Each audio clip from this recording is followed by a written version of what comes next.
Hi guys! Andito nga pala ako ngayon sa SM Muntinlupa at pupunta tayo ngayon dito sa Fillmore para magtingin tayo ng iba't ibang klase ng gitara.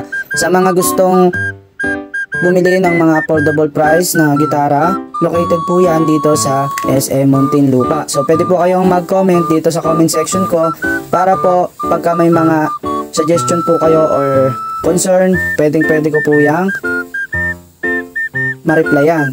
As you can see, makikita ninyo dito guys na sobrang dami nilang variant ng gitara dito. Merong mga maliliit na gitara at aside from that, meron din dito na electric drums. Makikita ninyo dyan, grabe, sobrang ganda talaga. Complete set na yan mga lods at all brand new mga lods.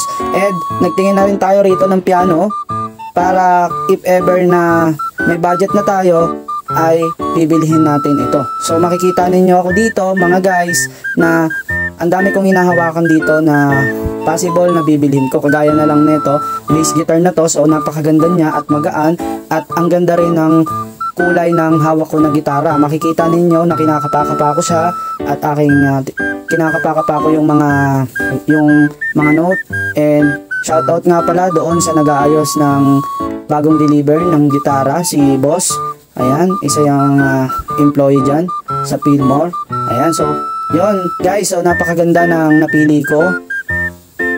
Napakagaan kasi halos yung iba guys, pagka nahawakan ninyo yung ganyang klase ng gitara, medyo may kabigatan siya. Pero ito guys, wala po siyang kabigat-bigat. So napakagaan niyang hawakan at ang sarap niyang tipaan yung mga nota. Ayan, shoutout din sa nagbibideo sa akin kasi nalaman niya na nagko-content tayo ng iba't ibang klase ng video at meron din pala siyang reels guys.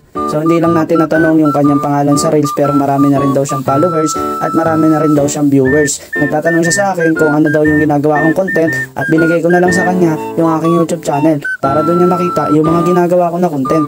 At sabi niya nga na isa-search niya na raw yung aking YouTube channel at ibinigay ko nga sa kanya. So yun guys, sa mga naghahanap ng ganitong kaliliit at cute na gitara, pwede po kayo magtingin po dito para po dun sa price. Hindi ko po maibibigay yung price dito kasi nga mga lods, biglaan lang yung pagbisita natin dito sa store na ito. Yun lang guys, maraming salamat.